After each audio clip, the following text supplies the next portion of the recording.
going to try to share with you where we've come from, where we are now, and where we're going.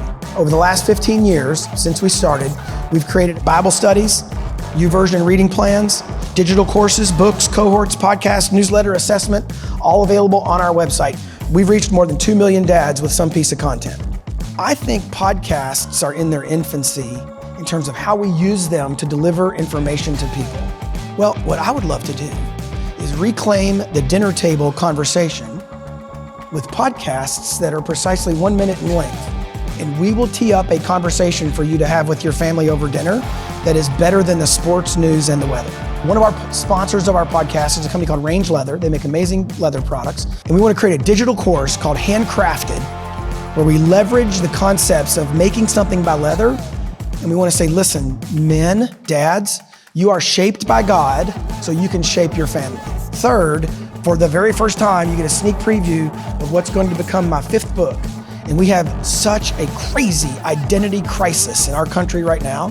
Dads, you have a disproportionate impact on what your children think about their identity.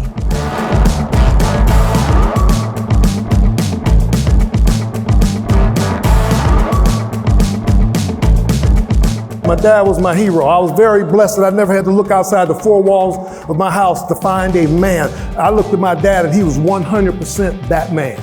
My dad told me don't buy the lie, but my mom told me don't be the one. My dad was talking about my identity, but my mom was talking to me more about my purpose and my privilege and responsibility. So I go all the way out to Seattle at training camp and run into Ken Hutcherson. And God put on my heart, watch him. And I watched him. And there was something different about his life.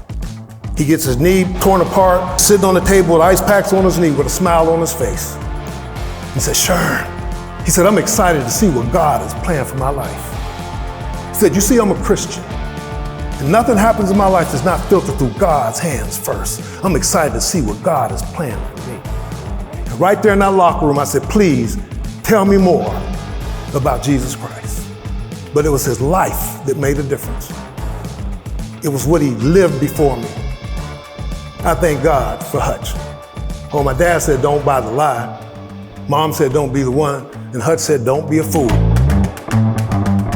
Not only did I have my dad, my mom, I had 24 other men in my life. From the time I was in junior high till I graduated from college, 24 other men in my life. I called them extended fathers. They weren't responsible for feeding me, putting clothes on my back, but they fed my spirit through affirmation, through correction, through discipline. These other men that weren't my father treated me like I was their son. I believe the greatest gift, fathers, that you can give to your family, to your children, to your wife, everyone, is a man that you're sold out, that you love the Lord. We don't want to create fatherhood resources, we want to create a fatherhood revolution. But we need your help to do that. Men, let's man up. Church, let's church up.